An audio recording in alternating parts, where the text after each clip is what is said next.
Hey, hello, everyone. Thank you so much for coming. Okay, so I'm going to start with a little, what people who know me best might call a rant, but a little prelude that I think ties in with the topic today. And then I'll introduce Shane and we'll go directly to his presentation. So to start, as many of you already know, the BC government, through the Ministry of Children, Youth and Family Development, is proposing changes to their funding structure. And Square Peg Society, you may not know this, is meeting with other organizations to advocate for meaningful consultation and transparency as this process proceeds. However, these changes will consume much energy and will leave the concerns of adults, I'm afraid, to the bottom of the priority. So it'll be energy on the part of the government representatives, but also on the part of all of our organizations.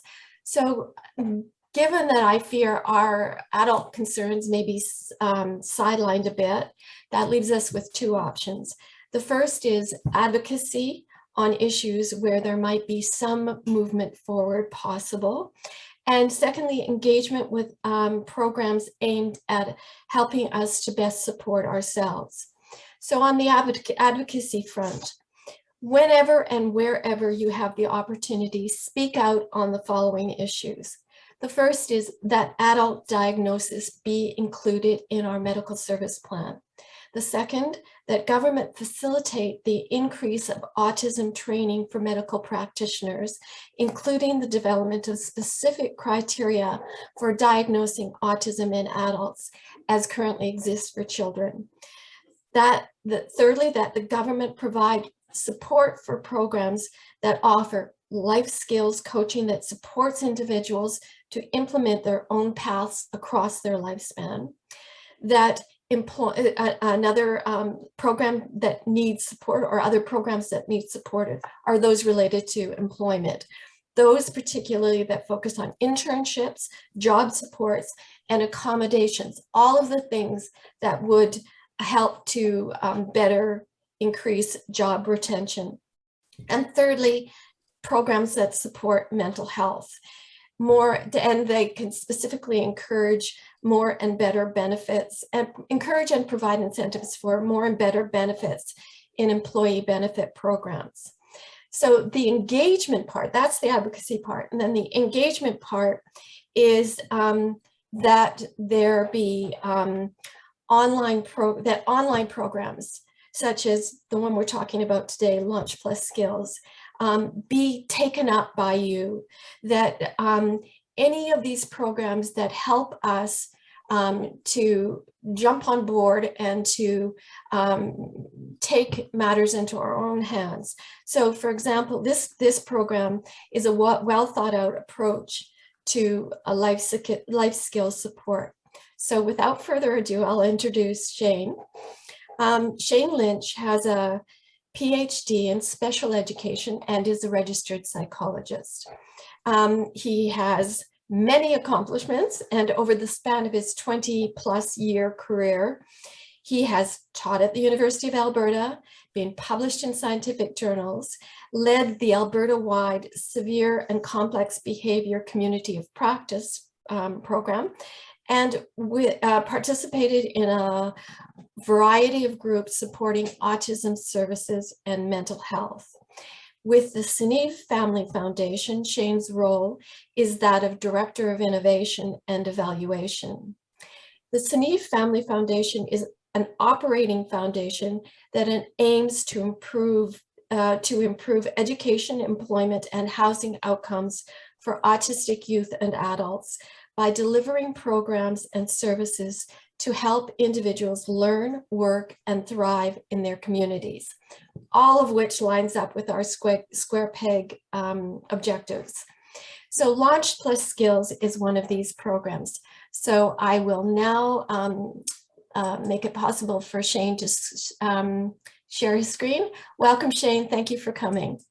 Thanks, Joette. I really appreciate the opportunity to share some information with you all, to talk a little bit about our program and hopefully answer some questions. So because you're recording this, that means that I'm going to have trouble screen sharing, and it's going to be on record that I struggle with this. So let's just see here, share my desktop. Here we go. Okay, that seems like that was fairly seamless. View. Presenter view. Okay, so you can see my screen. You can see that it's in presenter view. I'm happy to as well send my final slides to you, Joette, and you can give them to whomever you like, or append them when you do post the presentation. So, as Joette mentioned, her and I have had a call. We talked about our respective programs, Square Peg, as well as Sniv. Our vision and our missions very much align. I think we're two peas in the same pod, which is wonderful. To begin, I want to acknowledge and be thankful for the fact that I here in Calgary am located in the traditional territories of the Blackfoot Confederacy. That's the Siksika, Piikani, and Kainai First Nations, the Tsuut'ina First Nation, the Stoney Nakoda First Nation, which includes Chiniki, Bearspaw, and Wesley First Nations, the Métis Nation of Alberta Region 3, and all the people who make their homes in the Treaty 7 region of Southern Alberta. We pay our respect to the elders, past and present, for stewarding the land, the water, and the life of this region. We also acknowledge the harms and the mistakes of the past and seek to move forward together to make things better in the future, to be intentional about equality, inclusiveness, and learning from the past. Joette shared a little bit about the Sinneave Family Foundation's mission and vision, so I won't really get into that. There's lots of information. All the information about Sinneave is on our website, so I certainly encourage you to visit sinneavefoundation.org. The last slide in this package does have our contact information. So if we don't get to one of your questions today, or if you do have other questions that you just want to reach out to us, that contact information is at the end of the presentation. As Joette did mention, our purpose, our mission as an organization is to work with autistic youth and adults to help them achieve better outcomes in three primary domains. That's education, employment, and housing or independent living. Those are really the three key bits that we believe are strongly associated with thriving. And so for us to prioritize thriving for these individuals, that it just makes sense to us to work in that space. Our role, we do a few different things to help to work toward improving outcomes in those areas. We develop innovative new programs. So that's surveying the research, listening to the needs of autistics and their families in the community, and coming up with new and novel programs that are designed to address a gap in service. We also provide resources and support in a variety of different ways, whether it be scholarships, bursaries, whether it be developing resources to disseminate out to professionals, families, individuals, a variety of different things, all of which is noted on our website. But what I want to really highlight today is, the nature of this conversation is about one of our programs, Launch Plus Skills. Launch Plus Skills as a program, and I'm going to get into all of the details of it, but really what we're wanting to build is a program that meets a need that we identified in the community, that is the need for young adults and adults on the spectrum who do not qualify for funding supports from the government. As Joette, you mentioned, you're encouraging the community to advocate for and act on behalf of additional funding and supports and additional opportunities that the government can fund. We really saw that one of the gaps in the community is individuals on the spectrum who don't have access to funding supports. They're struggling to participate in employment, post-secondary, and to get appropriate housing. And so because we did see that need in the community, our attempt at responding, or our response to that need, is to, number one, identify that gap exists, and then to come up with programs or services such as Launch Plus Skills that are an attempt to address that gap. And what I mean by attempt to address is we wanted to design a program that could be structured and manualized that can be offered to any other service provider, any community, any organization who wants to take it on, to be able to, we hand over the structure, the recipe, basically, and then that organization can take that recipe and apply it in their unique context, modify it and apply it in their unique context.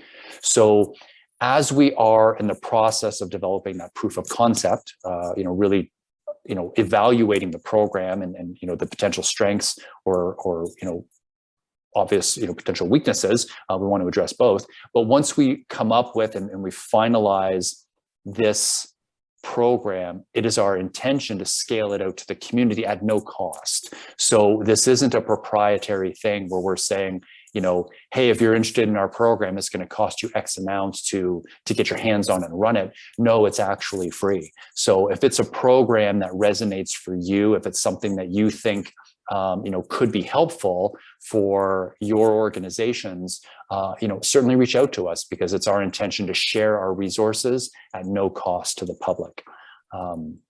So again, the nature of Launch Plus Skills, it was a program designed to help individuals on the spectrum improve their outcomes in areas of employment, post-secondary education, and housing and independent living. And we're targeting that because, as I'm sure you all, as this group knows, the data across Canada as well as in North America are that individuals between 18 and 25 in particular, but young adults on the spectrum have lower engagement rates in employment, lower engagement rates and lower participation in post-secondary, and have less access to appropriate housing opportunities.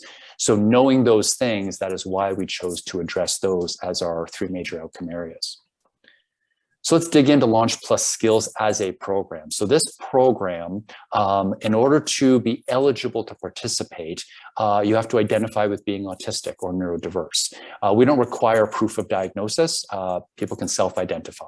So if they come to us and they say, yes, I think I'm on the spectrum, or yes, I do have a diagnosis, then great, you've met criteria 1. You've got to be 15 years of age or older.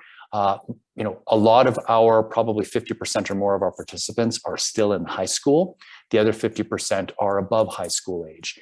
We really wanted to start working with individuals before they finished high school, because we know that transition out of high school into adult life can be difficult. There's not a lot of supports that exist. So helping to support that transition to adulthood is pretty key. We also wanted to make sure that these are individuals that are unlikely to qualify for adult program funding. For us here in Alberta, that's the PDD, or it's Persons with Developmental Disabilities, is the government branch or department that would fund services and supports. But in order to get those supports, you have to have a result on a standardized IQ assessment of 70 or below. And so that means that there's a great deal of individuals who need support but are not able to get it because they don't have, they don't meet the government funding criteria of an IQ of 70 or less. So then they're basically left with nothing. As I mentioned, we're pursuing what we call the big 3: employment, post-secondary, and housing, independent living. And we also want to discuss with participants,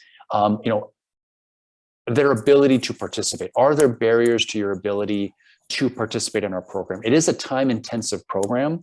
We want to make sure that, when we were in person, right now we've been doing all of our services virtually, but that people would be able to travel to us or would be able to meet us in the community to be able to work on whatever their goals are. So that might be having to, either drive to our site, take the bus, walk, whatever, or meet us in Calgary somewhere. Maybe it's at an employer's office, or we're going to meet on campus at one of the colleges or universities to work on some of those goals. Individuals need to be able to get themselves there. They need to obviously have the time in their day to be able to participate in the program. If somebody is in school full-time or they're working full-time and they're not available during regular working hours, then that is a barrier to participation. So we really tried to get a sense of upfront, what are the, let's talk about the realities of participating in order to determine your eligibility. An overview of the program in general is basically this idea of adulting, right? We're talking about defining adulting as being able to participate in education, employment, and housing. We want to confirm that that is in fact somebody's kind of immediate goals. Like within the next year, they want to do more within their education. They want to do more, pursue more employment, and or work on getting ready to live more independently. So that needs to be a proximal goal. Like that needs to be something that's important to them in the very near future. Our intake process involves some semi-structured questionnaires, some goal identification. I'll speak a little bit more about that in a minute. The skills coaching is one-to-one, skills coach and that participant working together. They meet weekly, bi-weekly, targeting those individual goals. And then eventually at the end of the program, graduation, a little bit of a, let's summarize up all the successes, talk about next steps, and maybe any other potential areas of need. The intake process. So I've got a few slides here that talk about the intake process. First off, we do, as part of that intake process, through a semi-structured interview format, we really want to determine, is this individual and us a good fit? So our program goals and their goals within education, post-secondary, and housing, are they compatible? Are we on the same page? To do that, there are some questionnaires, but then there's also some just conversation about what their goals are, what they want to achieve, what's their vision for themselves or their family's vision, in the foreseeable future. And we use a lot of that information then obviously to drive the program that we offer to folks. So over the span of 2 to 3 meetings, the participant will meet with a skills coach for between 60 to 90 minutes. That's a fair amount of time, but we really use that time to, take it slow, get to know the participant, really give the participant the opportunity to ask questions about us and our program, as well as for us to learn more about their needs. Obviously, the consent process happens right at the beginning. And then there's 2 kind of core questionnaires or interview pieces that we use to understand strengths and areas of need. The first is called the Baseline Skills Assessment, or BSA, and the second is a program planning questionnaire. I've got a slide for each here that I'll show you in a moment. When people answer the questions about the Baseline Skills Assessment, and it is just that, it is a bit of a survey of what skills are you bringing to the table? What have you achieved thus far? What tools do you currently have in your toolbox? And the other side of that coin is, what are the skills that you need to learn? What are those gaps that are currently existing in your skills?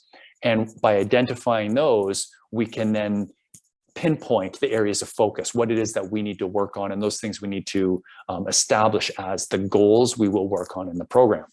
The program planning questionnaire really just targets into more accommodations and supports that we can offer to an individual to help make the experience as successful as possible. I'll get into some of the questions here in a moment, but those 2 things together result in the final conversation about goal setting. So the Baseline Skills Assessment is modeled after the Vineland Adaptive Behavior Scale. We don't use it as a standardized tool. We don't use it the way that assessment was designed. Rather, we use that as a bit of a skills checklist. It's totally modified. I mean, in some ways, it's still similar to the Vineland, but it's been modified so heavily that I wouldn't call it a Vineland anymore. I don't think the authors would agree with us saying that we're using a Vineland because we're not. But using it as a bit of a check-in with folks, using some of the constructs and the ideas in it as a check-in of what skills people bring to the table and what they have yet to develop, allows us to look across a variety of domains, all things that do feed into the potential success for employment, post-secondary, and independent living. So across that, there's basically 57 statements that people experience, that they're shown, and they rate them whether or not they use that skill, rarely, sometimes, often, or almost always. And depending on how often they use that skill, their comfort with that skill, their proficiency with that skill, that will then drive, is that something that should be a goal that we should target in our program. So I apologize that the writing is so small here on this slide, but basically this is what a participant would see. So we've got those questions embedded in an online data collection system. It's a program called Redcap, and participants in the skills coach go through it together. So as they go through it, they read the question. So, I'm able to monitor my use of screen time, such as gaming, cell phone use, and internet use.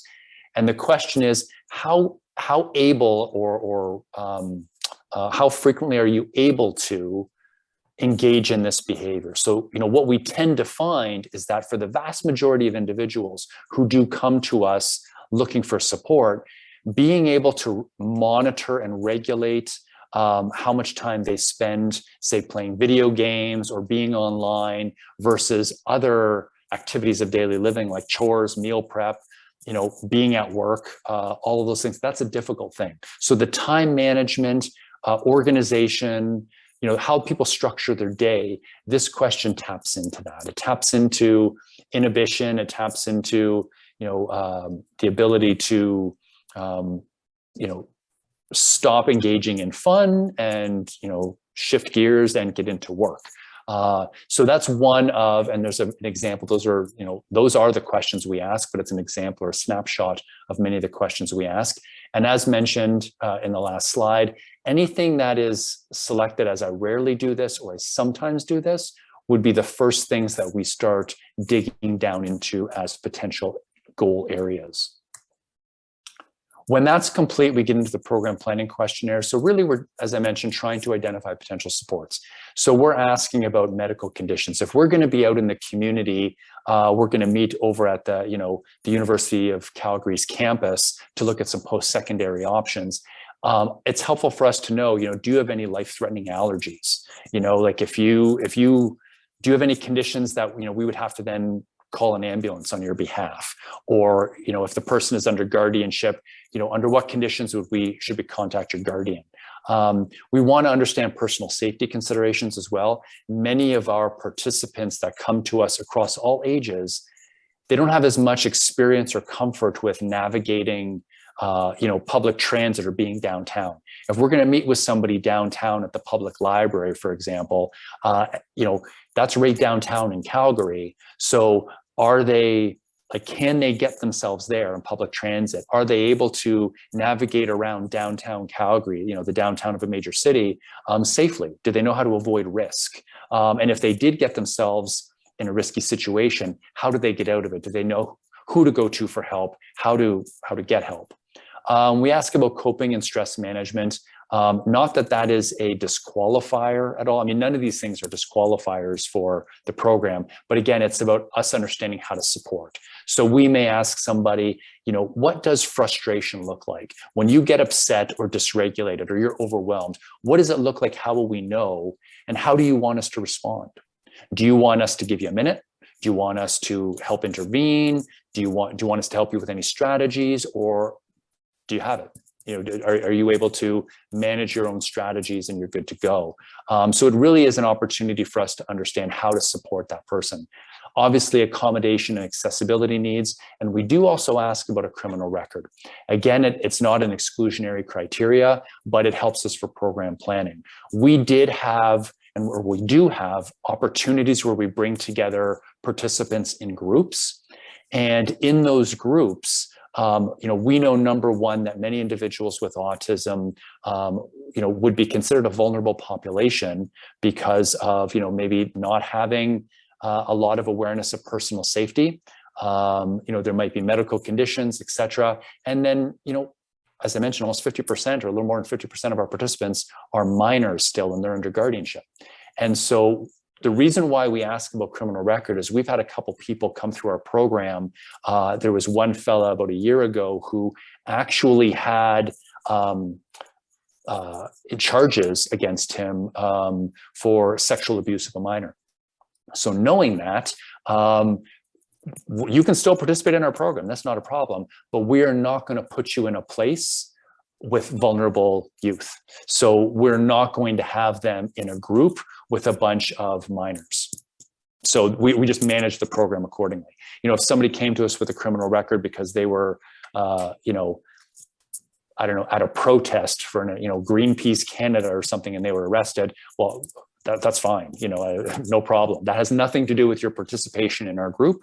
We're totally fine with that. So again, none of these things are exclusionary criteria. It's purely just for us to be able to know how to best support that individual.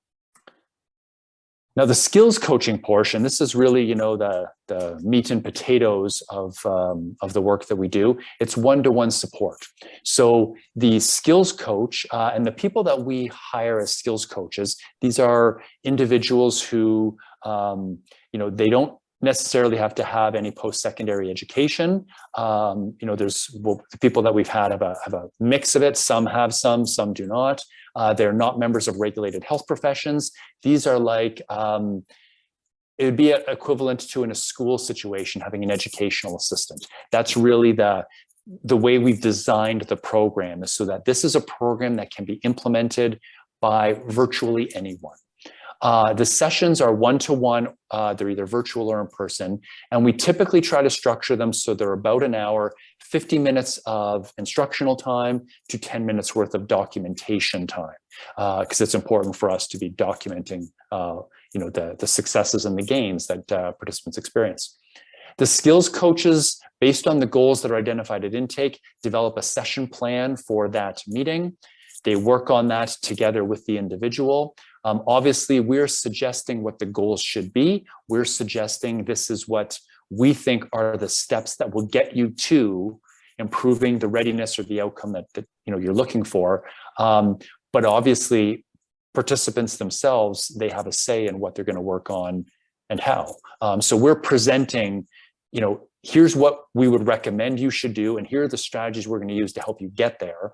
But if somebody says, well, no, I don't want to do that, or I'm not interested, we say, okay, we come up with a plan B. So it is, you know, we're driving the content of what we should be working on, but participants have the ultimate say into what they will actually do and, you know, how they're going to do it. Sessions are booked either weekly or bi-weekly, and we like to try to book them at the same time. So when somebody comes in, we say, all right, you happen to be available from 10 to 11 o'clock every day. So can we book our sessions weekly, you know, every Thursday at 11?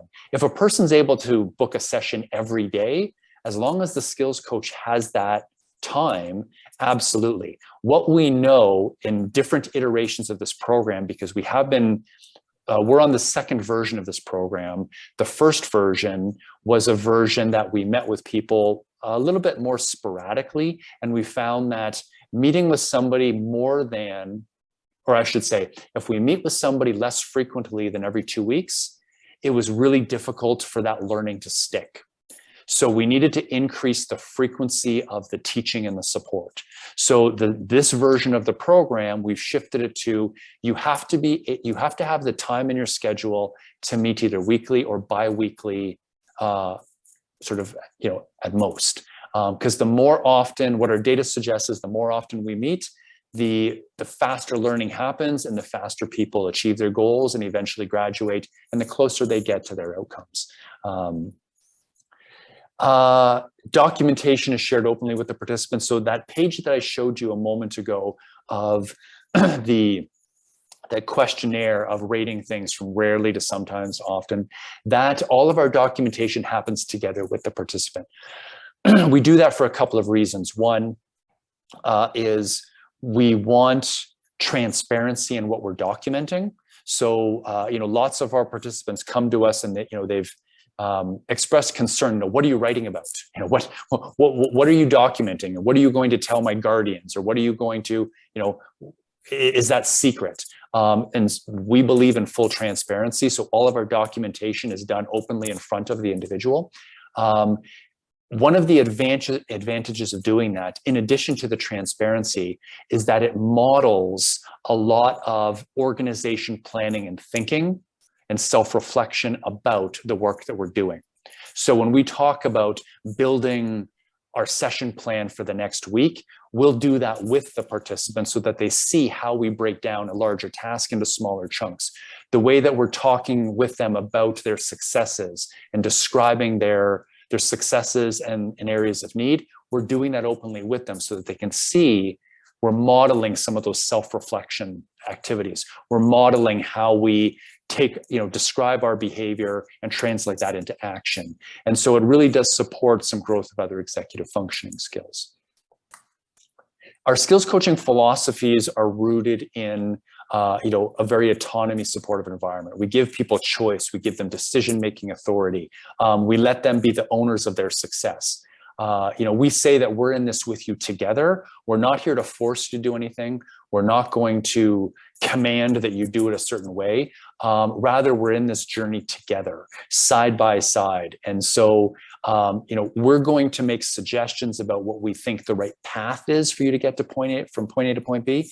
But ultimately, they're the ones who are driving this. We're there as a support, not anything more than offering that guidance.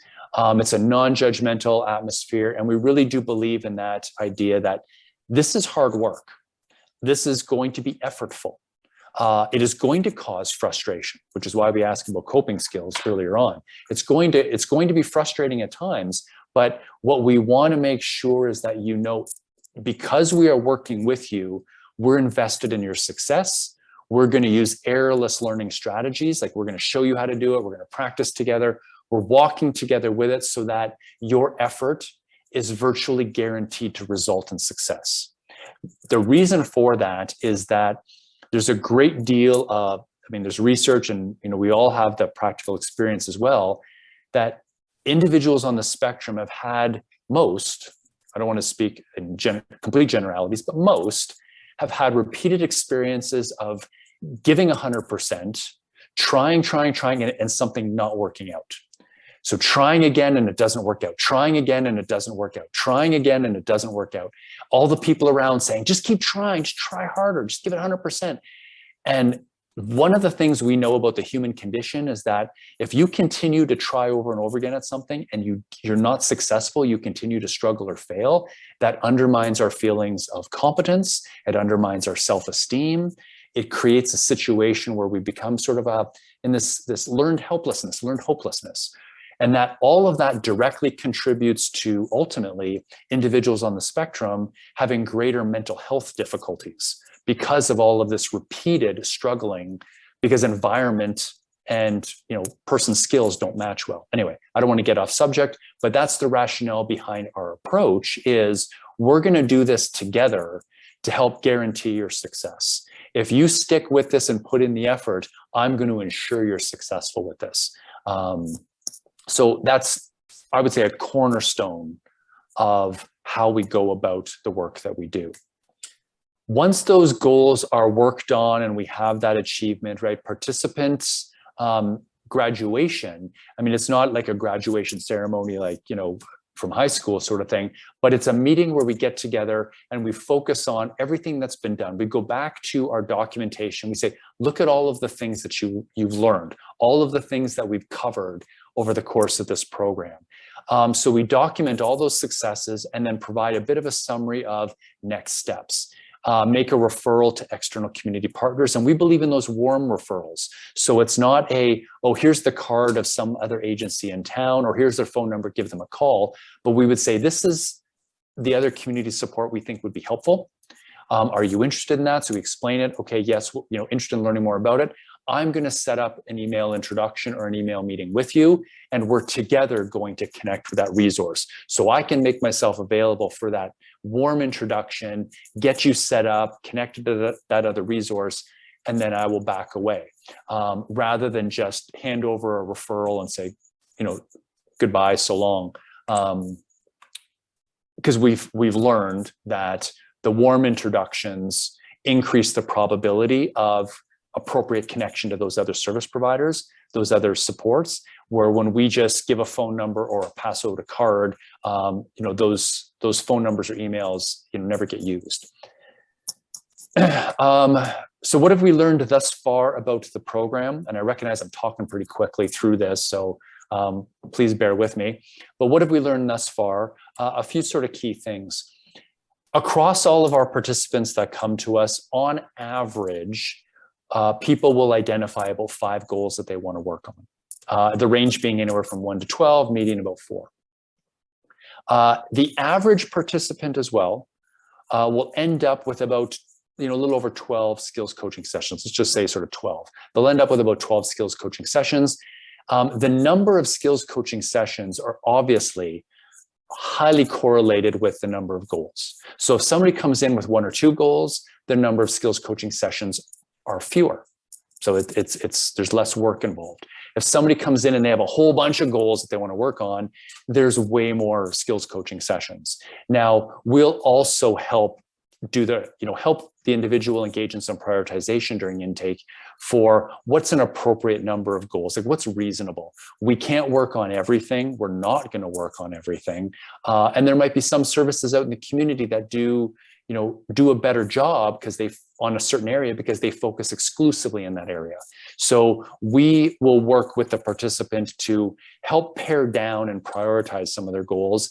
And even simultaneously refer to another program and say, that program would be great for these other goals. Do you want to do both? And let's you can, under many situations, work in both programs at once. But what that means, if we're talking just purely based on averages, 5 goals for the average participant in 12 sessions, it's about 2.5 skills coaching sessions to achieve 1 goal.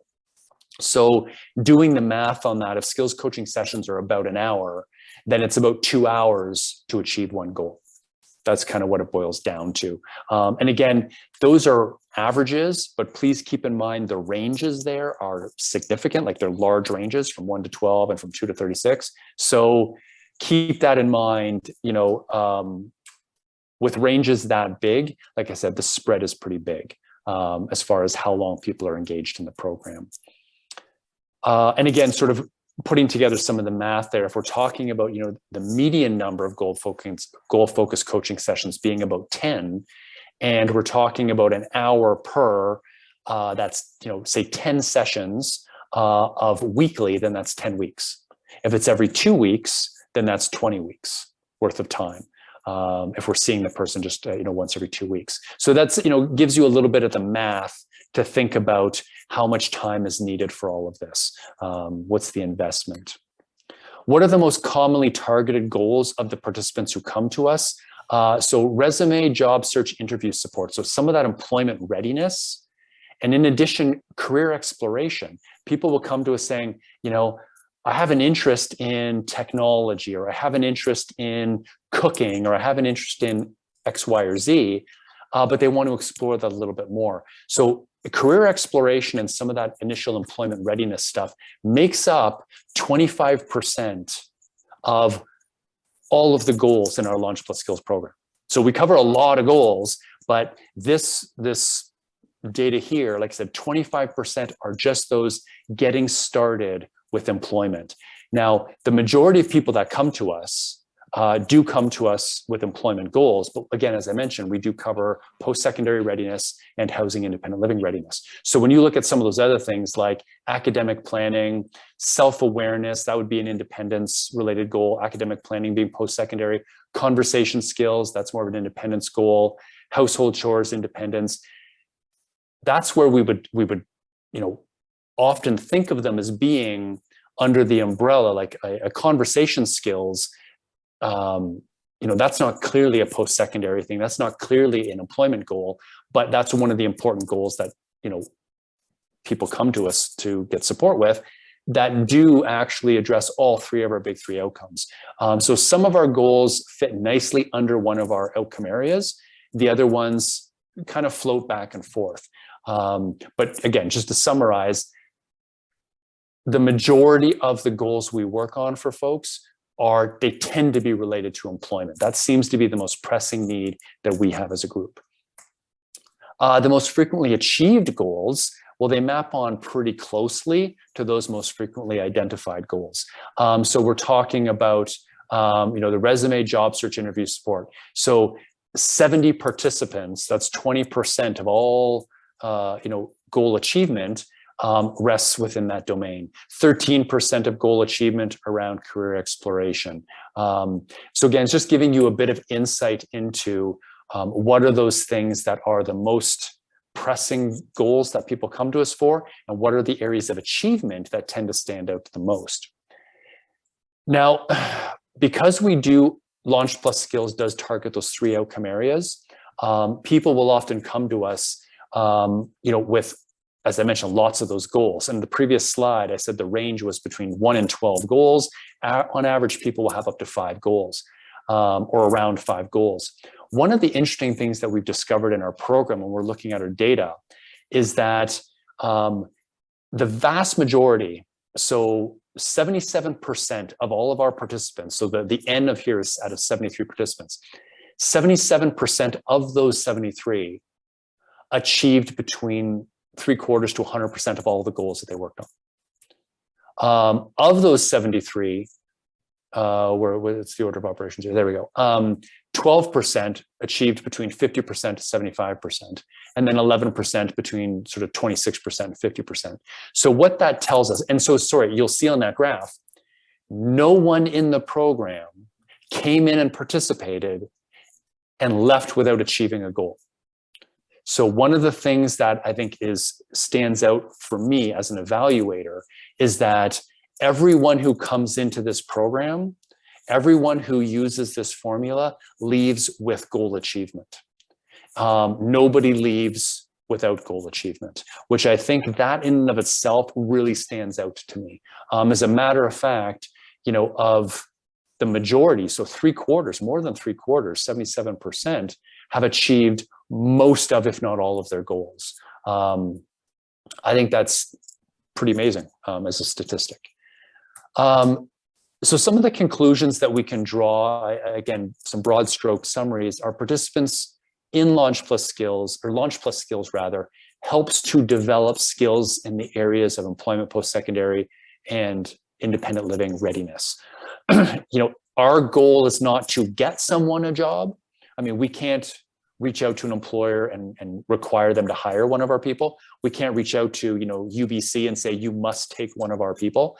But what we do know is our people, our participants, have more tools in their toolbox after Launch Plus Skills, more of an improved readiness or a higher degree of readiness for doing those things than they did before Launch Plus Skills. So if you look at, their BSA or the skills and the strengths that they have, their tools in their toolbox, at the end of the program, way more of those things that they said they rarely or never do are now, happening often or always, which is really the goal that we're after.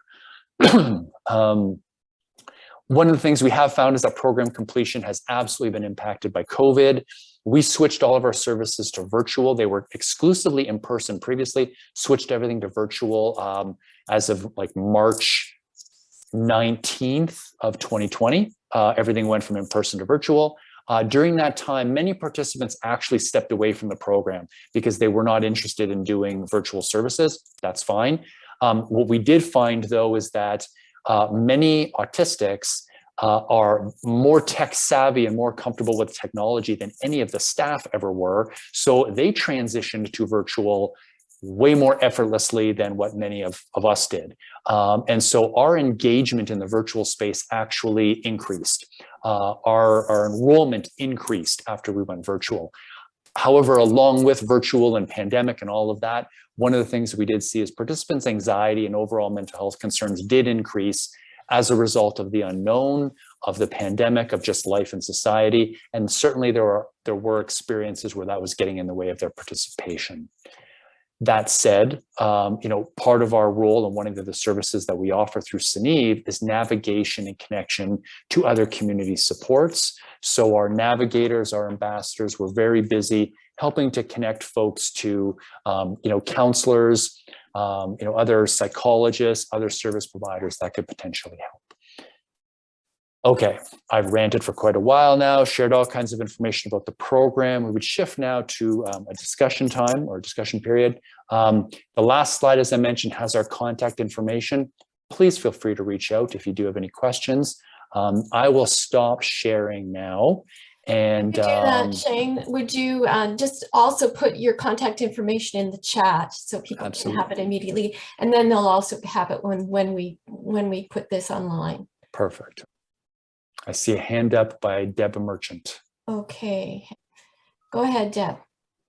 Good morning. Thank you so much, Shane. My question is, how do you deal with someone who insists they want to be an astronaut?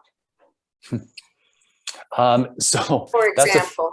that's a fantastic question. I think similarly, we have people come in who have never had employment, and they'll say they want to be the senior programmer for Pixar. Like, well, I would say, okay, well, you know what? If you want to be an astronaut, that's the vision, that's the goal. Part of what we're going to do on session one, we're going to turn it into a kind of a career planning goal, and we're going to help them break down what are the job qualifications one needs to be an astronaut. Okay, it's X, Y, and Z. You need to have a PhD in astrophysics, for example. I have no idea. Clearly, that wasn't my path. But from that, break down, this is what you need to get into that field. This is the educational experience that you need to have, the degrees you need to have. And where are you at right now with your education and your employment that would get you ready for that trajectory? So basically, it's a task analysis of whatever that job happens to be, that ideal field. Let's break it down into smaller little steps, like a laddering, and show them, okay, you're at this point in the ladder, you want to be way up here, here are all the steps. What do you think of that ladder? First off, do you think that that's achievable? Do you want to work on that? Because we can help you start thinking about how to achieve those first couple of steps en route. So we'll never say, no, that's an unrealistic objective, but we will help people make sense of the path to get there so that they can make their own informed decision about whether or not all of those 1,000 steps are, feasible, reasonable, appropriate, all of that. Do you find success with that approach? Yes. And what I find success with is that for a small portion of folks, they'll say, great, now I know what I need to do tomorrow to make myself to become an astronaut. That's a small percentage. I would say the majority say, oh, wow, okay, I didn't realize that's what was involved. Maybe I'm going to rethink and I'll engage. I'll do the same activity for some other potential careers. We'll start exploring with them then, okay, well, if you're taking astronaut off the table, let's think about what did you like about that job? What are some other things that was it the content? It's that, you want to do science? Is it that you want to be on the cutting edge of something and program, design or development? So trying to get a sense of what was it about that work that they liked? And are there other alternatives that might be more achievable, that maybe have fewer steps in the ladder? Most often that conversation leads people to say, I want to change what I'm focusing on in school or return to school, or I want to change my career path and I need to do some training in a different field. So, really, I think that the majority of time, it helps people refocus their goals. Thank you. May I ask another question? Sure, Certainly. Go ahead, Deb. Shane, as part of your assessment, are there ever other people such as parent figures involved in some reflection on whether the individual's answers reflect their situation realistically? Absolutely. One of the problems that we have, the inherent barriers to our model, is it's based in self-report. And, one of the things that, really, truly, because of some executive functioning differences, many individuals on the spectrum, they don't have a realistic appraisal of kind of where they're at, the trajectory that they're on, what tools that they need to develop, what's actually in their toolbox versus what is not. And so that's where we do find some, we engage in some good conversation then with them and a guardian or their parents about, well, maybe it's not exactly that, maybe that rating is not exactly accurate. At the end of the day, we're not going to get into it. We're not going to get into a debate about the accuracy of the ratings. Rather, we're going to say, let's talk about what you can actually do and what you want to do. And how do we bridge the gap between what you can do and what skills you need to learn so that you can do what you want to do.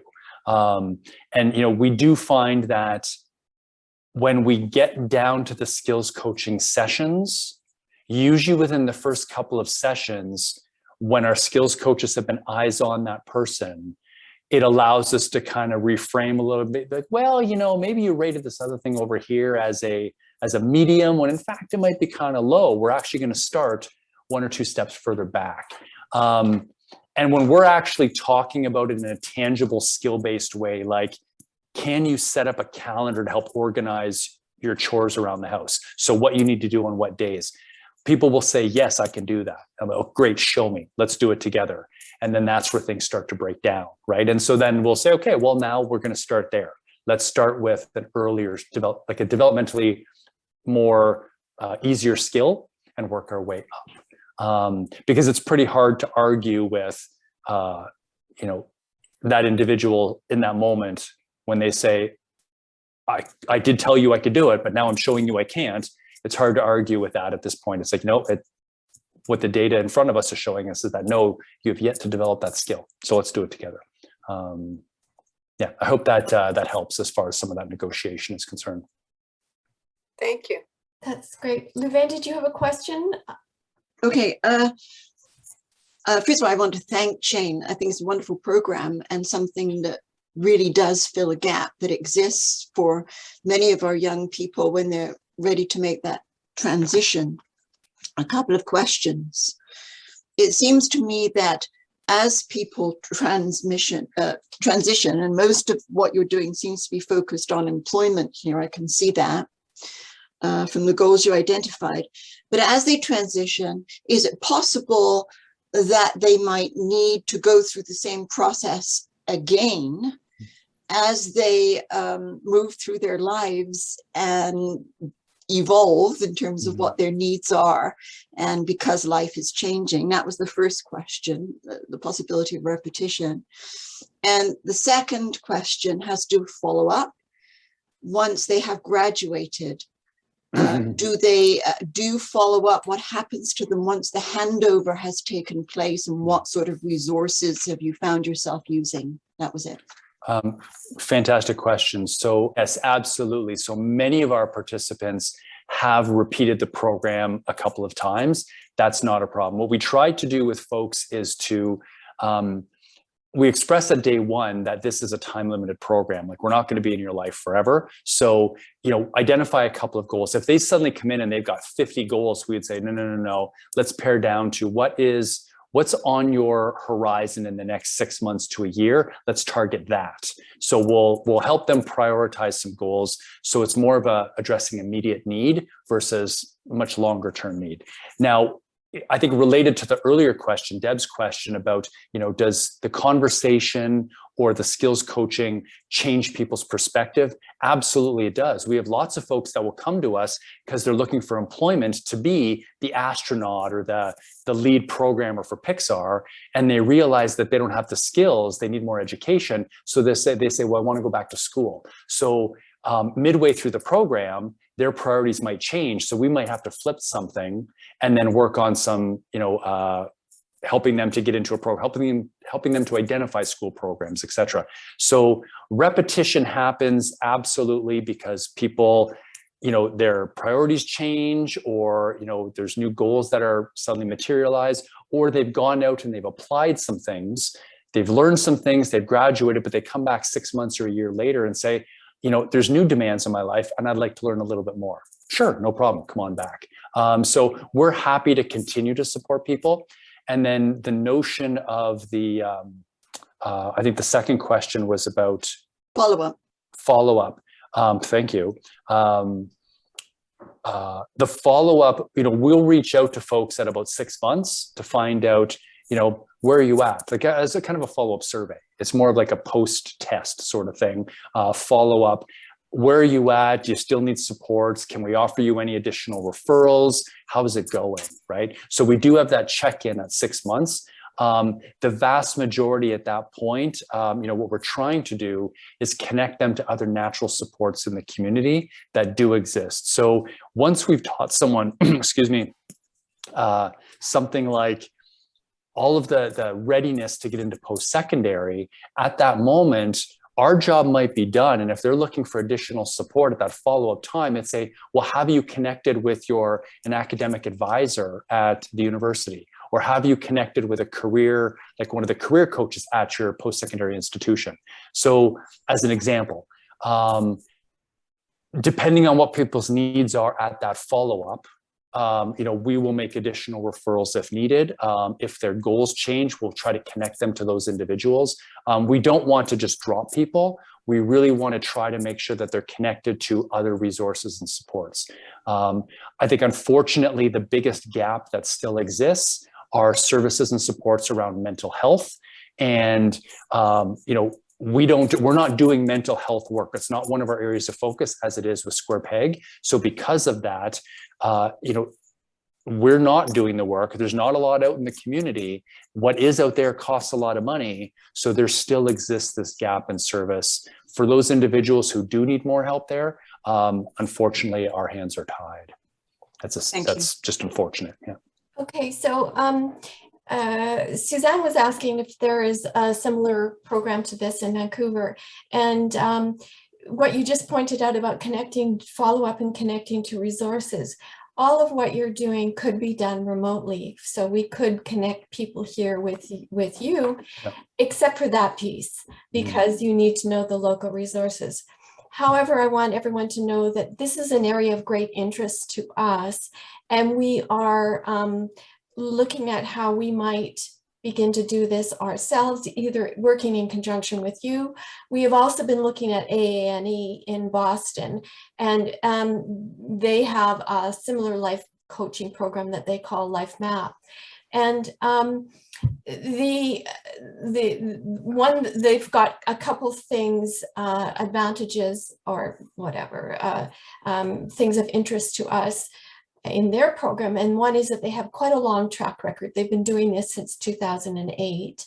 And secondly, they have a professional coaching association for sharing of information and further educating the life coaches as throughout the year, right?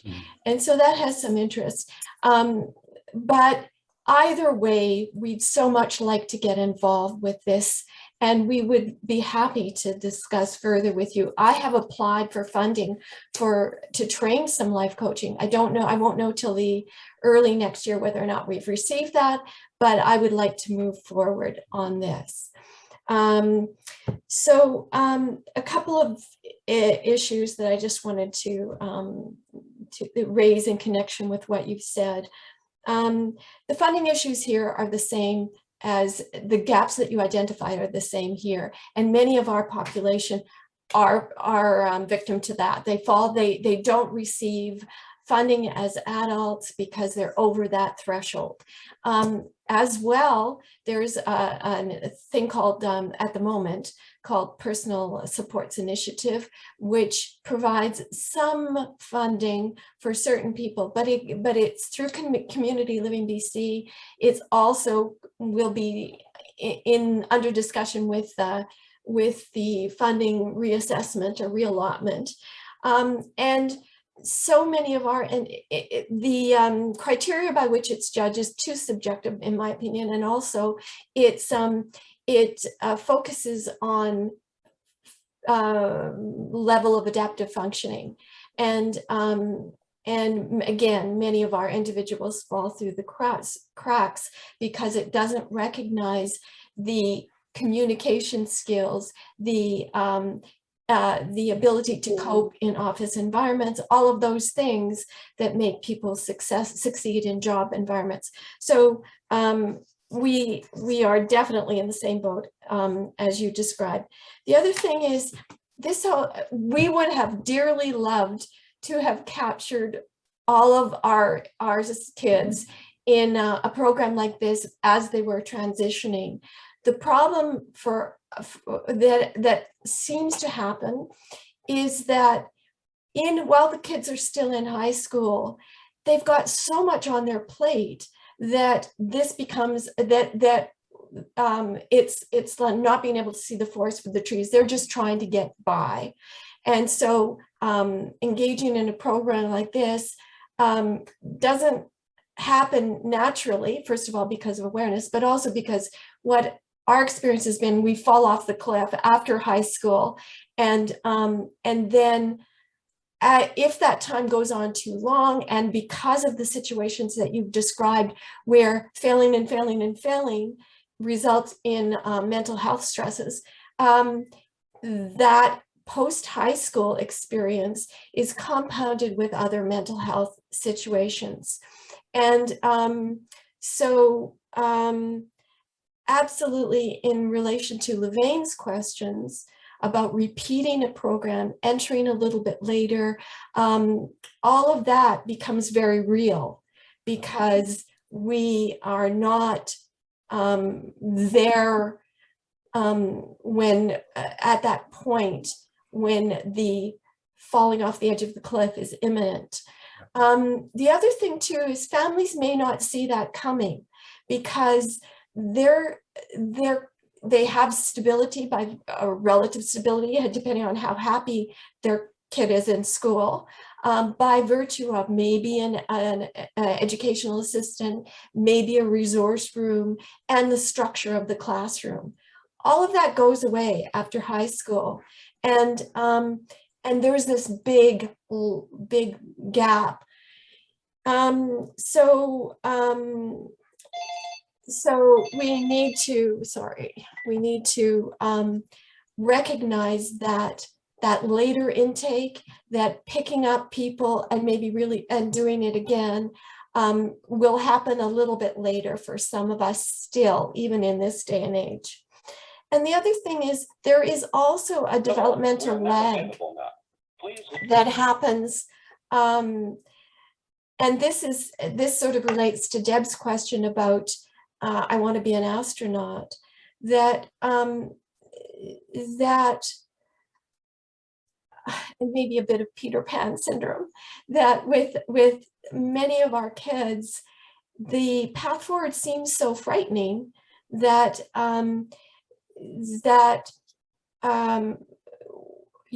it's very hard to engage in realistic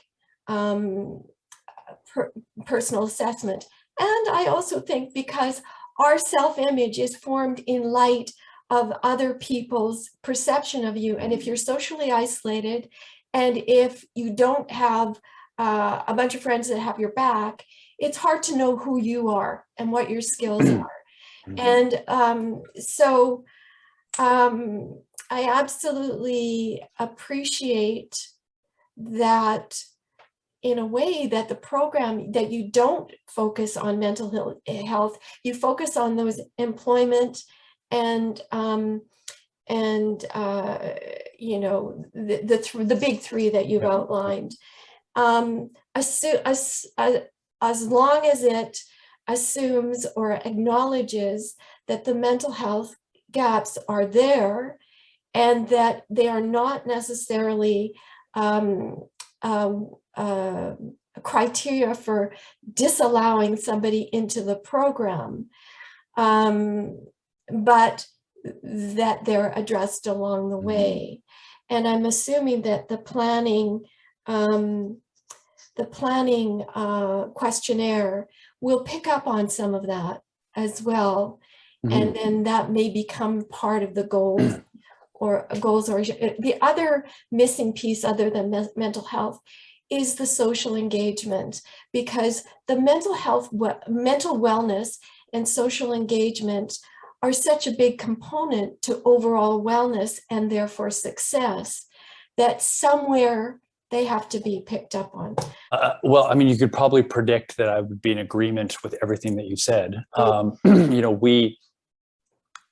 When we're looking at the mental health stuff, unless somebody has some mental health struggles that are going to interfere with their ability to participate in the program, then, like, if that's the case, we would try to refer them off to somebody, another psychologist or another counselor who can help support that.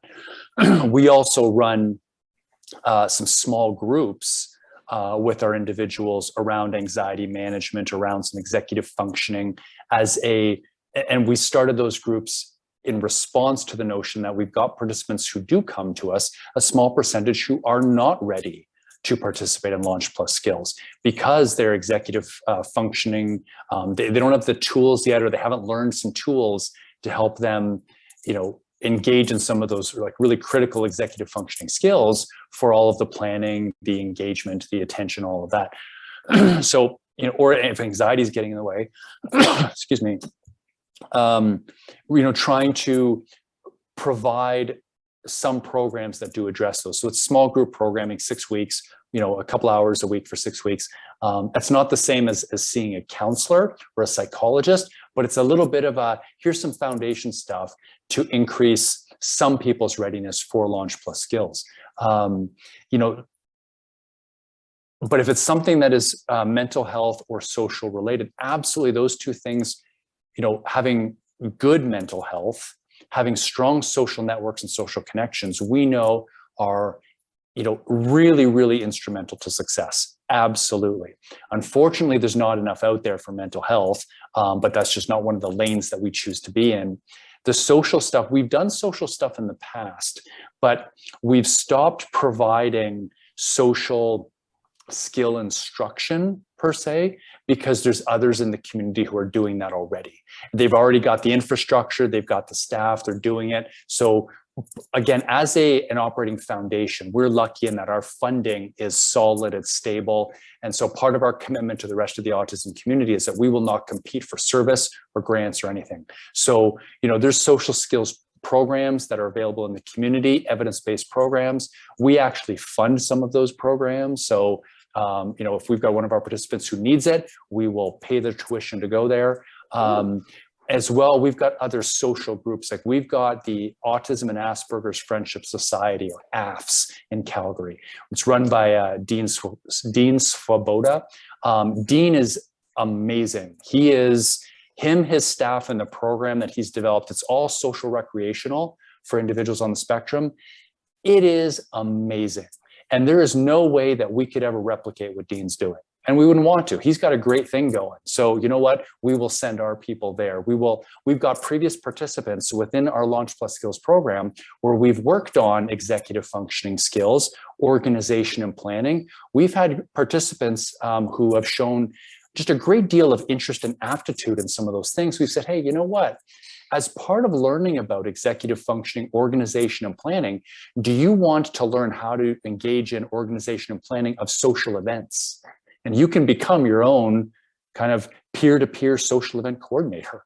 And participants, yeah, great, let's do that. So we've actually coached a bunch of former participants, Launch Plus Skills participants, to arrange these social opportunities. So they've taken it and run with it. They've run social cafes, social events, meeting all over the city, creating their own little social networks, right? So, we really do believe in empowering our participants. We want to give them the tools so that they can do it for themselves, so that they can, again, they're learning how to be more independent across all domains. So yeah, we recognize that we can't do it all. So we really have narrowed our lanes down to those things that we can address, the gaps that exist in a meaningful way, but within those big three areas. So the employment, the post-secondary, and the housing and independence. Yeah, anyway, it's again, it's recognizing that those things like social and mental health, again, we've chosen not to be in that space, but that's not to say that those are not critically important. I mean, I'd be a traitor to being a psychologist if I didn't think so, right? Yeah, and I'm thrilled that you guys are working in that space, because so many more organizations need to at the young adult level. We've got people as old as, I mean, I'm almost there, but into their 50s, right, who participate in Launch Plus Skills. So our program really is designed for the entire lifespan. We just happen to have, because of the virtue of what we're doing, more, a little more than 50%, I think it's 52% are of the high school age. But yeah, your point about the cliff after high school, absolutely. The data on that's pretty consistent across the nation. So I agree. One other thing about the graduation as part of it. Cindy has a question, but I wanted to, I think the graduation is very important, because so often our kids are so focused on the next challenge. Our adults are focused on the challenge, as many of us are. What are the things that are barriers to us? What are the things that are causing us struggle, that they fail to see what they've accomplished? So something that takes that into account and allows them to look at that would be a good strategy, I think. Have you got any of your skills coaches who are on the spectrum themselves? They are not, but we have actually pulled a couple of graduates into other programs that we run. So we've got a few different roles that we try to fill with autistic adults. We've got a few, like we run Employment Works as a program. So it's a national program teaching employment readiness skills. One of our Launch Plus Skills graduates, just a rock star, we've pulled her into and we've hired her on. She works full time within Employment Works her role in Employment Works is just like a skills coach. It's no different. It's a different title, but basically it's the same job. We've hired our graduates, we've got a cafe that, sells sandwiches and stuff like that downstairs. We've hired them into that role. We've had them participate in a variety of different focus groups and be involved in design of new programs. But the turnover, like we don't have a lot of turnover at our organization. So there hasn't been a lot of need to hire new people. We've hired autistics in a variety of different roles. And I would say that, to be able to have that sort of full circle of somebody comes through Launch Plus Skills, graduates, and then would be able to come back and participate as a skills coach, that would be fantastic. When that opportunity presents itself, we would jump on that because we've had great success with that in other roles in the organization. Okay. Somebody has said that they would like to know more about the social program that Dean is putting together, as would I. So if maybe you could find a way to connect us. And I put the website in the chat. Okay, so that's that aafscalgary.com. That's AF's website. Like I said, they're fabulous. Okay, great. And Cindy, you have a question? We're talking about sort of when the kids come on or adults, young adults. One of my questions, it seems like I'm looking at a lot of your programs and sort of even other stuff. And one of the issues is we obviously have to have the person has to be interested and want to do this. So that's where I'm wondering, like, and I could be off and it could be that I just am not getting a full picture from my person, but he's in grade 11 and I'm just not, like, if you ask me, I feel like he's grade 11. This is the time, like, we got to figure out what he's going to be doing. I see that cliff coming and I would like to try and make it a little smoother landing. But from his perspective, like, I don't think he's personally ready to do this, and I could be wrong. But so I'm wondering, and I apologize if you've already touched on this, but how do we get, like, how ready do they really have to be to push them into the program, I guess is the way I'm saying it. That's a good question. And I would say that we spend a lot of time working on very foundational skills. So somebody can come with no readiness in the areas of employment, education, or independent living, and still do fine within the program. What I do want to comment on, though, and this happens quite a bit, for many autistics, it's taking all of their energy to get through the school day, whether it's managing the social demands, the sensory environment, the executive functioning demands. When they get home at the end of the day, they're exhausted. And yet there's still pressure on parents, society puts on parents and students that just going to school full time, even though that's supposed to be a full-time job, that's not enough. You also have to do all of these other things. And let's be honest, Cindy, as a parent, right? Your day is way more complicated and you've got so many other demands on you and the family and everything. So life is busy and our kids can be overwhelmed. What I want to identify is that oftentimes, like you, which I think is great, that parents are, let me change that. It's not oftentimes. many parents are thinking about that cliff. They want to prepare their soon to be an adult child for life post high school. But one of the things I want to say is you've got to cut yourself some slack. We need to think about this from a pragmatic place. And across the board, because of the demands on the autistic individual, right? They're just trying to make it through the day right now. So the fact that they've made it through the day, that's a win. The fact that as a family you've made it through the day, that's a win. And so the idea that your child needs to have a goal and have their future planned, by 18, 19, that's not characteristic of the trajectory of most autistic individuals.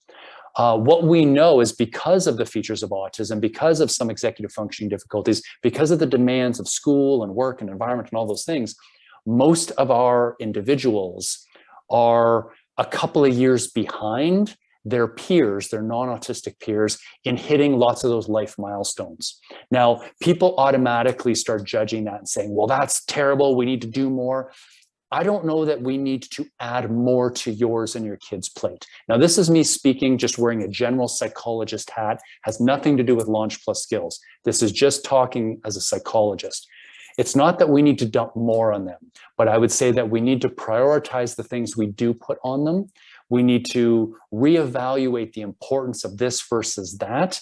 And we need to cut ourselves the slack to say we don't have to do it all right now. Across the board, the profile that we tend to see in the autism field is that individuals, as I mentioned, are a couple of years behind. The kids, as they go into adulthood, they get there. They figure out their educational goals. They figure out what their employment goals, what they want to do. They figure out their housing opportunities. They do get there. It just takes them a little bit longer. It takes them a little bit more. That doesn't mean that, that they're never going to reach those things. It just means we need to be realistic in the demands we're placing on them for having a plan or answers now.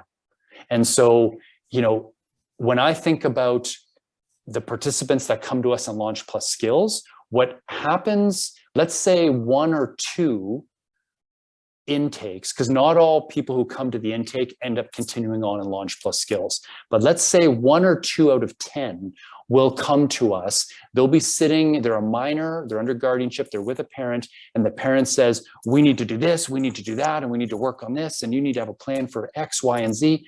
And the kid goes, yeah, absolutely, yes, yeah, I need to do that. Full agreement. We go through the intake process. We get to the first skills coaching session. The first skills coaching session, the parent is not there. It's just skills coach and that kid. And the kid says, I don't want to do it. I said yes in front of my parents, but I do not want to pursue that as a goal. I'm not interested in that educational program. What matters to me is I want to do this thing over here. I want to do this other thing. Our job is not to say, and we would not say, well, you have to do what your parent says. We're also not going to say to the parent, well, you need to back off and let the kid be the kid. What we would say is, number one, we want to encourage that you and the parents have a conversation about, what are your goals and your vision? How, where's the, let's get everyone on the same page about what the next steps should be for you as an individual. Because in our program, one of the things we did mention at the start, Cindy, and like I said, you'll have access to the recording or the slides, but it is an autonomy supportive program. We're here to provide a path based on needs and strengths. Here's the path that we are recommending you take to achieve your goals. But we're not forcing anyone to do it. There's no strong arming. If an individual does not want to work on a specific goal, we don't do it. We want to respect their autonomy. And that's part of helping them learn how to be an adult, is giving them choice-making opportunities and giving them that autonomy support. So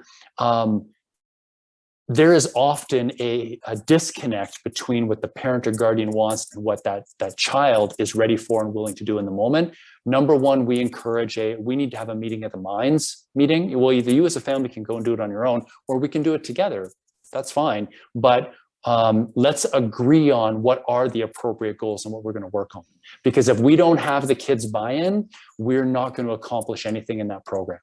If they say no, they're not interested in being there, then we don't continue. I don't care if the parent is saying, yes, they are in, we are doing this, we will say, your child has said no, so we're not doing it. If we don't have their assent, the parent's consent, doesn't matter. So I don't know if that answers your question, but I'm hoping that that gives you a little bit of the context so that when you do go back and think about some of the slides, yeah, some of that will make a little bit more sense. Thanks, that was helpful. At the end, when you were saying that the parents often have different goals, I mean, that I see, I'm sure that's going to happen. I'm honestly at the point where I'm like, I don't even think. And again, I could be wrong. I'm going to have to sit down with him, but I'm not even sure that he'd be willing to take the time to even look and say, what are my goals? Like, I have this fear, and hopefully it's wrong, that, you know, he goes to school because he has to, and then comes home and everything's comfortable in this house and he doesn't need to do anything else. So that, you know, and taking away time out of gaming to even half an hour with one of your coaches, it isn't a priority at this time. Hopefully at some point it will be. And so that's, I guess, where I'm like, and maybe that's what it is. Like, we go to a session, and at least the intake session, and then there's a little, like, he connects with the coaches, and then that gets us through that. Yeah, you know, hurdle. one of the things too that's just a part of human nature, right? This has nothing to do with autism, is that oftentimes our motivation is dependent upon timelines and due dates, right? We're going to act when we're faced with the problem. The problem's got to be right in front of us. And so for many of our individuals, what we find is that they don't perceive their current situation to be a problem. Like, they're, you know, the profile of most teenagers is, I'm at home, I got all the technology that I want. School is enough of a demand right now. I don't need to be thinking about my future or what happens after school. That's irrelevant to me, because right now what matters are my friends who I see in my video games, who I see online. What matters to me is getting through my homework, or, you know, making it through today. Those are the pressing needs. So thinking about the future is just not on the radar. It is not a priority.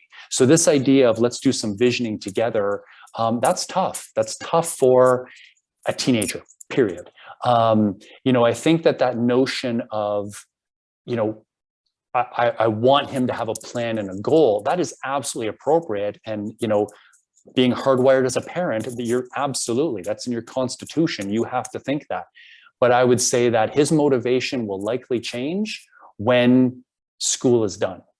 When those current activities are done and suddenly now he's sitting empty-handed, that tends to be the time. And usually it's a couple weeks or a month of kind of nothing, that what we tend to see then is a little bit of, oh, I need to figure out what my next steps are now. You know, things aren't going to just come to me. I need to stand up and do it.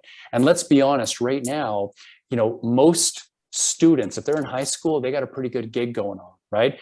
Parents are paying the bills. They're not doing a whole lot around the house. You know, they're getting fed, right? Like, they got all this technology. It's a pretty good gig. One of the things that we know for employment success, well documented in the research literature, it's an international statistics, but if you want your child to be successful in an employment situation, on day one of their first job, it's directly related to the amount of chores and responsibility they were doing independently at home. Those two things are strongly correlated. So when we say part of that transition planning is important, it doesn't mean that your son or any kid needs to be enrolled in a bunch of programs or extracurricular. It really does start with taking on some chores and responsibilities at home. The more that they're doing for themselves, and you can have accommodations in there to help them be successful, that's a non-issue. But the more that they're doing, that's more prep for post-high school success. Because university, college, employment, living on your own, you have to understand, what are your jobs? What are your activities of daily living? How do you pay the bills? You need to be able to organize and manage your time and get the stuff done. So the more that our kids are able to do that and learn how to do that under the safety, within the safety of being at home and in school, the more likely they're going to be successful after school. And so, you know, this notion of, you know, over programming kids is an important consideration.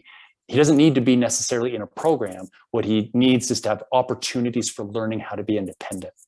And the easiest way to do that is, hey, you know what, buddy, you're going to start emptying the dishwasher every night, right? Or you're going to help by taking out the garbage or doing some vacuuming. Like that's the easiest place to start. Yeah, anyway. I do want to just acknowledge that there was a question. How do you help an adult to refocus their goals after failing and losing their confidence?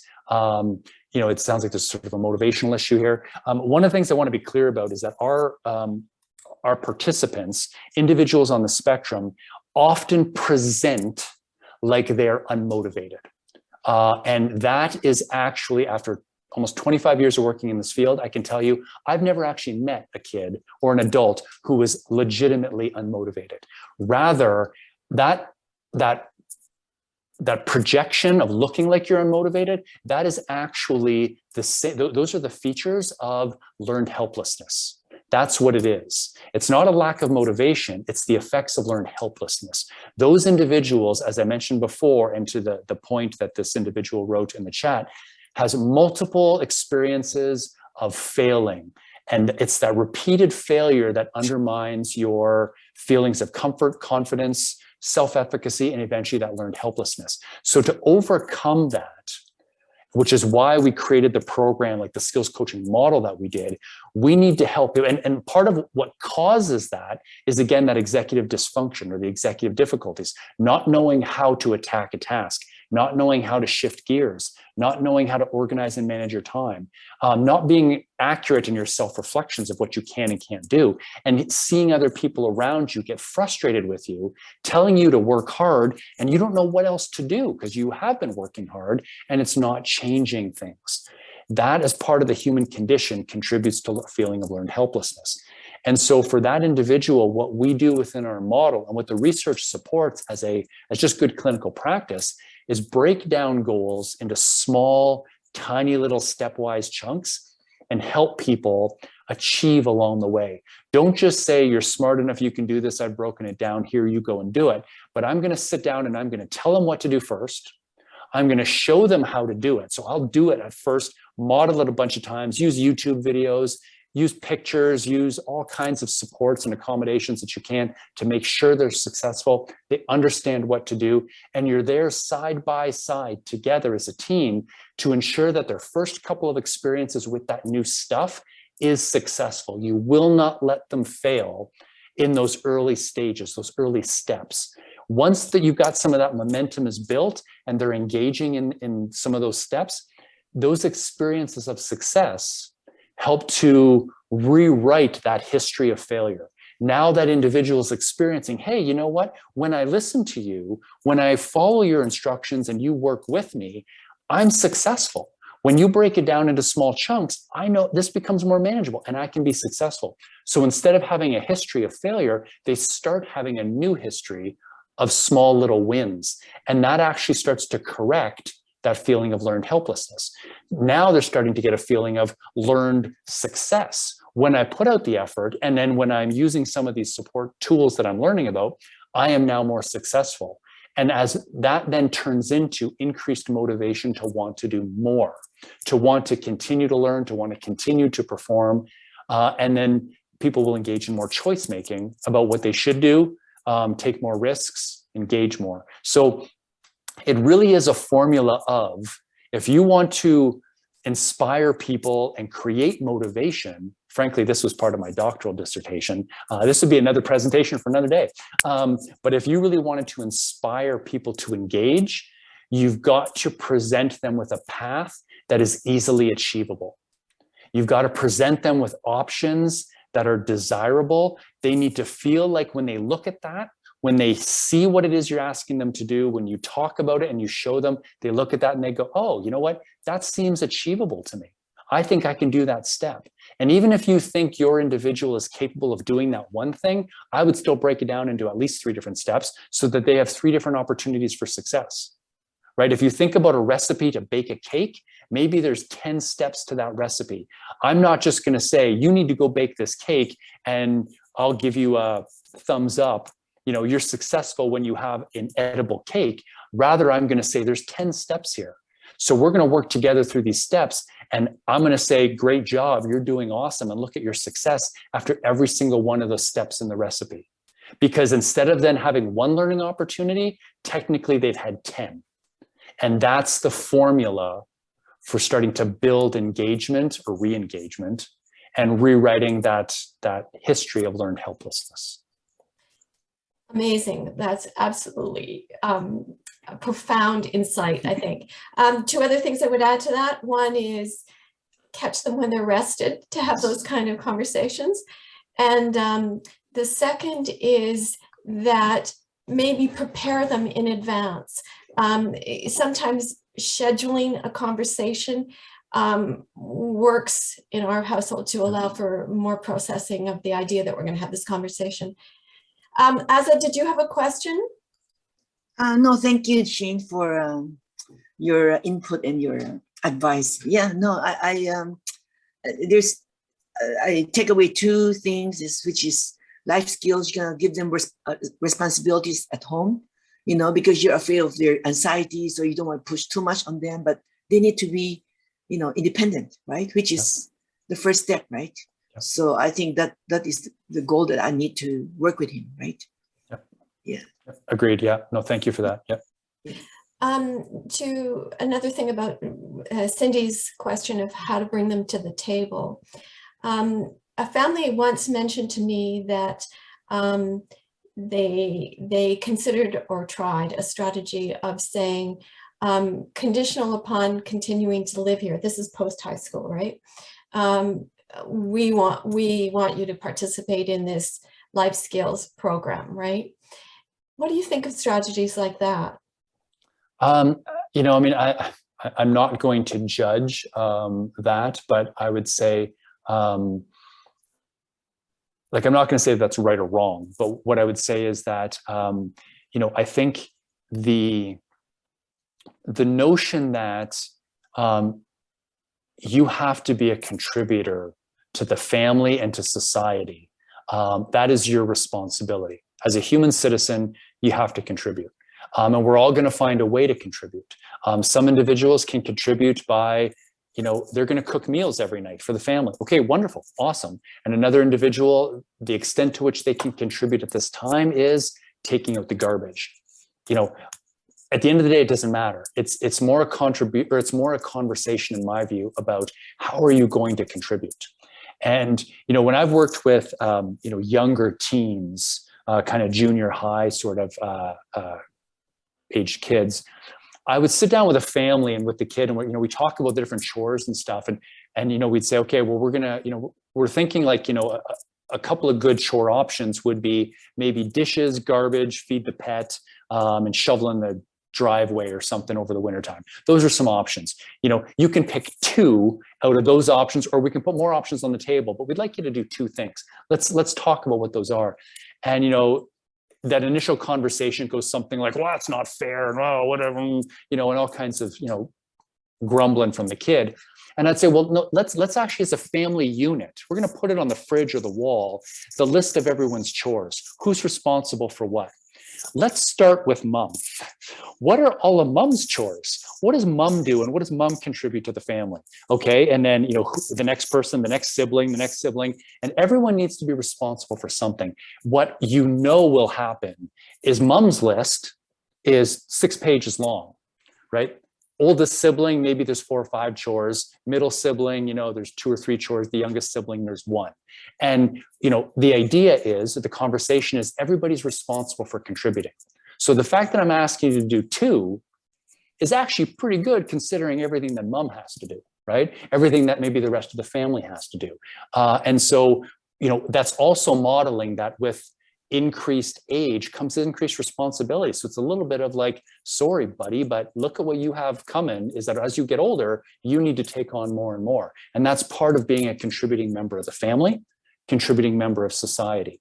You know, I mean, but obviously I would say that, you know, we don't make our love contingent upon doing chores, but it's important that everyone has those opportunities to contribute. And it can be something where kid is emptying the garbage, or the kid is, making dinner for the family. And I'm still engaging with them. I'm social. We're chit-chatting about our days. We're sharing information. It can be a fun, interesting environment. But the responsibility, there still needs to be responsibility for that individual to contribute in some way, in a way that's meaningful and productive for the family, in a way that is appropriate for that individual. So yeah, I think everyone in the family should be contributing in some way. How that conversation goes and the way in which you leverage it is, you know, that's between the family, the parent and the kid, because parents know the kids best. So negotiate it however you want to. I will say one other point is that we all know human nature is it should be work before play. That said, and you know, if it's play and then work, well, then work never happens because we just get consumed with play. But many of our individuals, you know, at the end of their day, they come home from work or school or whatever, and they have been holding it together all day. So they do need some time to sit down and chill. They need some decompression time. They need some time to filter, to re-regulate. So when they come home from school, to have some downtime, sure, get on the video game, hang out there till dinner, that's fine. But say after dinner, tech is off, chores are done, homework is done, whatever. And then if there's remaining time after that, then yeah, have at it, right? You get back to video games or, you know, whatever you want to do. So it's really about, again, recognizing the demands, the skills, the needs of the individual. How does that fit with the demands and the needs of the family, the unit, in preparation for adulthood? So, I mean, there's a whole lot of things there, but I guess those are just some of my thoughts of things to consider. I would like all of you to please think about what you would like to see our Square Peg engagement with life skills programs such as this, or entering into further discussions with Shane about how we might further get involved with Launch Plus Skills, and what you see as your role, whether you see a family member participating in it, whether you'd like to become involved yourself directly in some way. Think about it and let me know. Meantime, thank you so much, Shane, for your insightful and amazing presentation. We're very happy to have had you here today. And also, I just want to give a few reminders. Our movie night discussion, the movie is Wild Rose, and it's November 26th. The parent social group, our walking portion of that is also in the afternoon, November 26th. Our next meeting, December 3rd, on NPower, an employment training program. And our Aspie comic night with Michael McCreary, December 19th. So all of that's on our website. Please check it out, as well as just browsing our new website. Thank you again, Shane. Much appreciated. Thank you so much for inviting me. Thanks to everyone who did show up. Yeah, if there's any way that I can be of support in the future, please reach out. Otherwise, like I said, I think I'm super impressed by Square Peg as an agency. I think you guys are doing great work. So keep it up. Thanks so much.